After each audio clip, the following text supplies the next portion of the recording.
Hey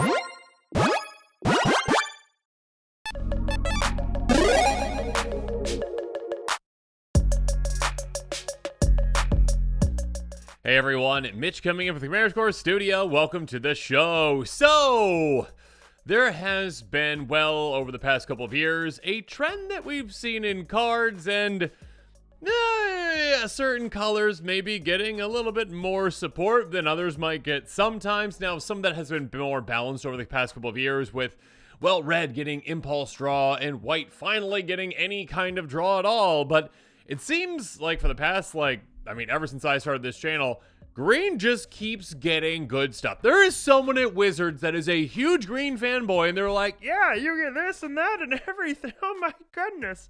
Let's jump into it. So, Humongous Raptor.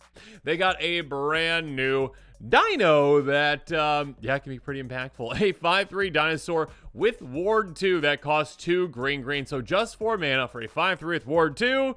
I mean, green has seen bigger creatures. Green has seen, we just saw green get like a 6/6 essentially for 4 mana. So this is a tiny little dinosaur, right? Essentially, not really, still.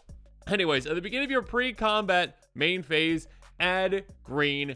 And actually, sorry, I should have mentioned this earlier. Thank you for MTG Goldfish. Thank you to MTG Goldfish, I should say, for the translated version of this card. Yeah, this is just, hey, a good size body. Again, pretty low to the ground, medium, I guess, on mana value. Again, at 4, good size body with some protection, give it the Ward 2, and a ton of free mana for you. Again, every single one of your pre-combat main phases, so once per turn essentially, you are getting 2 free mana to play with. So even if, right, you're in green. You got ramp on turn 2, let's just say, right? Let's say you ramp at growth turn 2, right? That's what you do. You're in green. So you do that, and then all of a sudden, turn 3, get this down. Turn 4, play your land, and then you're at, 5 lands plus 2 mana. Without any other kind of ramp in there. Yeah, you're at like 7 mana on turn 4. That seems like what green does, right? Also with a 5/3 with Ward 2 in play. This is a creature that can produce a ton of value throughout the game for you. And yeah, when it comes to free mana and free mana value, we've seen some other cards in the past that kind of do this, but we really haven't seen anything on a body like this. Again, a decent sized threat that also really fits obviously well in a tribal deck like Dinosaurs, and Dinosaurs is a very popular one that has a lot of good pieces already. So I definitely think that this can see play in dinosaur decks. A lot of dinosaurs seem to, be on the higher end of mana value, essentially, when it comes to the big, heavy hitters. And this can help you get to them quite quickly. And then also, of course, on top of that, yeah, just any kind of a deck that can utilize repeated mana value, especially when it comes to commanders that maybe have, ways to utilize that mana every single turn with maybe activated abilities that you can just dump that into. When they have ways that, hey, maybe they can store up mana. Maybe they like when you have a lot of mana resources, essentially.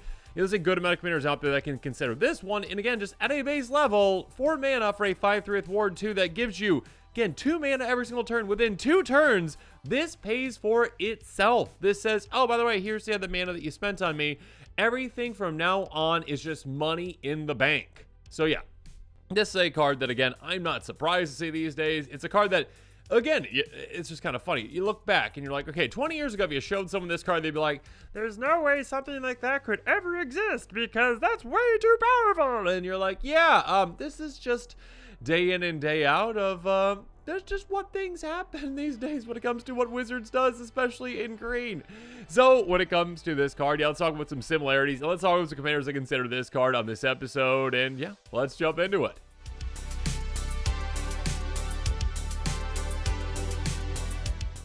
Now, when it comes to some somewhat similar cards to this one that we have seen in the past, let's take a look at Magus of the Vineyard, a 1/1 human wizard for a single green mana that says, give each player's pre-combat main phase, add green to that player's mana pool.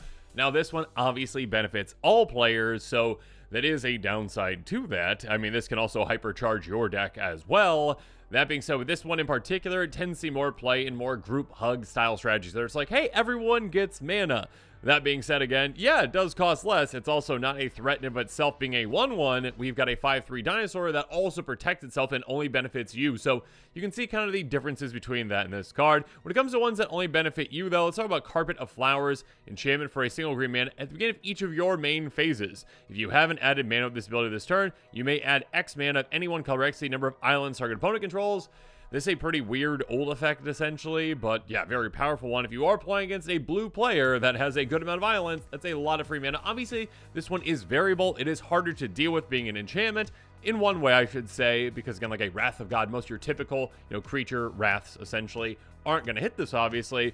But when it comes to, not protecting itself, yeah, I mean, there's plenty of spells that get rid of enchantments versus, a creature that does have ward too, so a little bit of a turn from that. And again, this one is more variable, though it also, again, if you're playing against blue players, is pretty fantastic. When it comes to maybe the most comparable card to this one, the first that came to my mind, at least, is Frontier Sage. Also at 4 mana, it's an enchantment, 3 and a green, I should say, so slightly less restrictive cast cost, though, again, not too restrictive just with green with our new one. As it enters the battlefield, choose Khans or Dragons. The side I'm talking about here is Khans. At the beginning of each of your main phases, add green. So this one actually benefits you on each main phase. You are getting 4 mana per turn, essentially, with this. This pays for itself quite quickly. And, yeah, I mean, you can utilize that mana a lot of different ways. It also has the flexibility that, obviously, in decks that, okay, I should say, dragons, whenever a creature with flying enters battlefield to control may have fight target creature you don't control. So it does have that flexibility that, okay, it is removal for flying decks as well.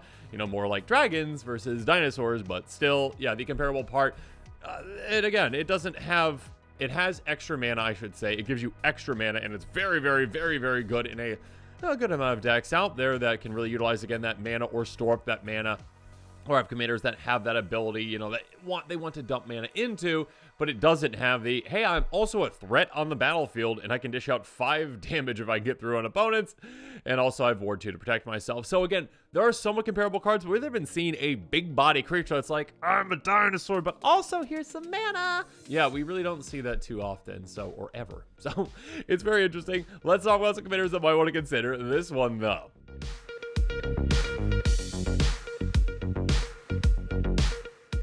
So, first up, and a pretty obvious one, and with some really cool new art, Gish Hassan's avatar.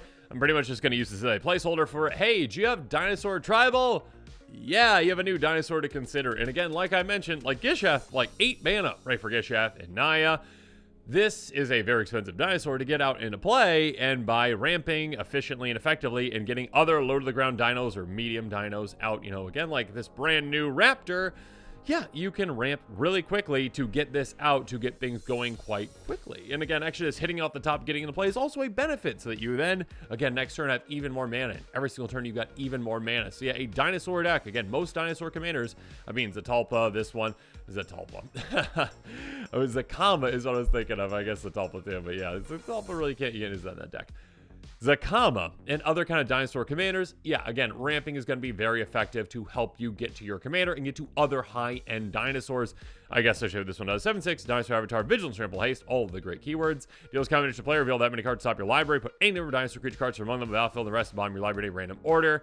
So basically, yeah, get a ton of dinos off the top of your library, dump them into play, and yeah, again, this brand new one, can you get to this, it can also help just when you're getting it off the top of your library. Next up, Omnath, Locus of Mana, a 1/1 elemental for 3 mana. You don't lose unspent green mana, steps phase end. Lovely. So again, this is like a mana bank for you where you're like, cool, I just get to store up that mana and utilize it. So again, even if you don't have a spot for that mana, you're just like, yeah, I've got a creature that's a decent threat that can just provide me mana, and I'm just going to keep it and hold on to it. And while I do, Omnath gets +1/+1 for each unspent green mana I have. So Omnath can become quite massive. Again, turn after turn after turn, I'm getting more and more mana from my dino, which again, pays for itself quite quickly. And also, well, it just stores it up quite quickly as well. And I can utilize it, or I can keep it with this commander. So again, yet another source of just mana production, free mana production for you once it's in play, essentially, is fantastic. And again, a threat at that, alongside Omnath. And speaking of alongside Omnath, how about other Omnath?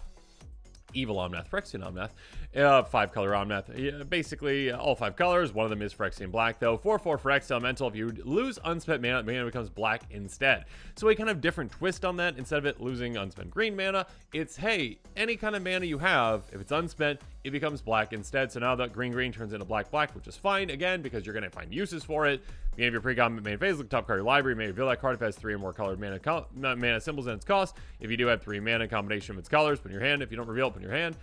So this one, there is kind of that balance with Omnath decks. Some of them are, particularly, they have to all have, 3 mana symbols.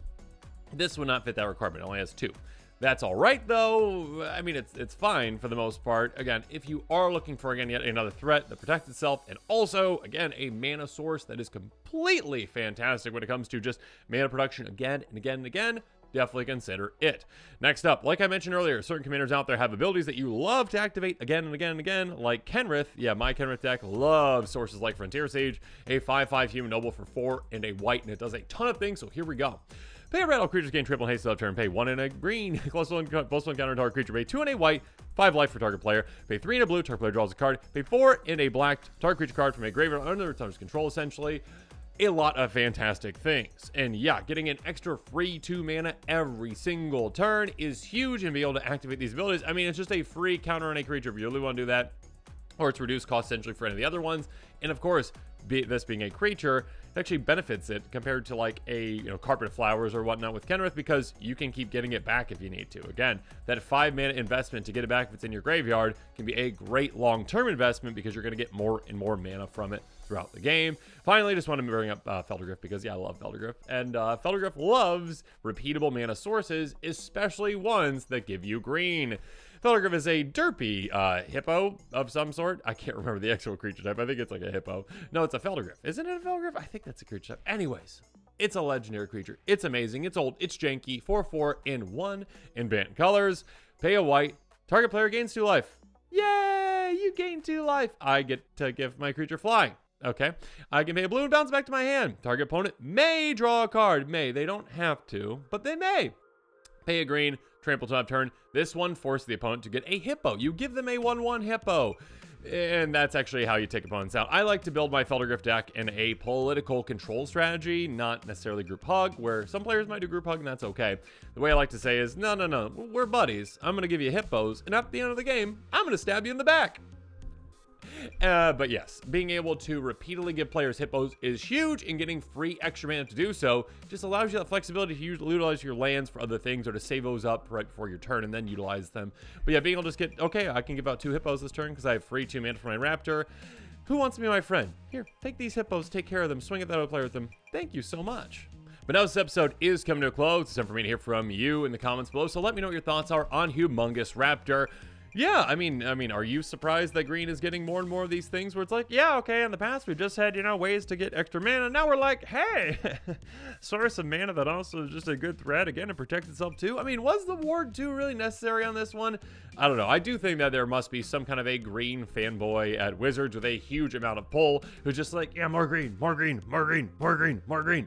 And just kind of sneaking some of these by. But yeah, let me know in the comments what your thoughts are on this. Let me know what kinds of decks you think it belongs in. And of course, as always, thanks again, and have a good one. This show and episodes like this one are possible thanks to viewers like you. If you're looking for an easy way to help support this show, make sure that you like, share, and subscribe. Also, hit that bell notification icon so you don't miss any new episodes. You can also go check out our playmats and other merchandise at thecommandersquarters.com. We also have a ton of brand new t-shirt designs in stock, so make sure you check out those as well. Another easy way to support this show is with our TCG player affiliate links. So whether you're buying a deck or individual cards, you can use this general link right here or one in the description. And the final way that you can support this show is by supporting us directly by becoming a patron. There are many benefits to being a patron, and I truly couldn't do this without all of their support.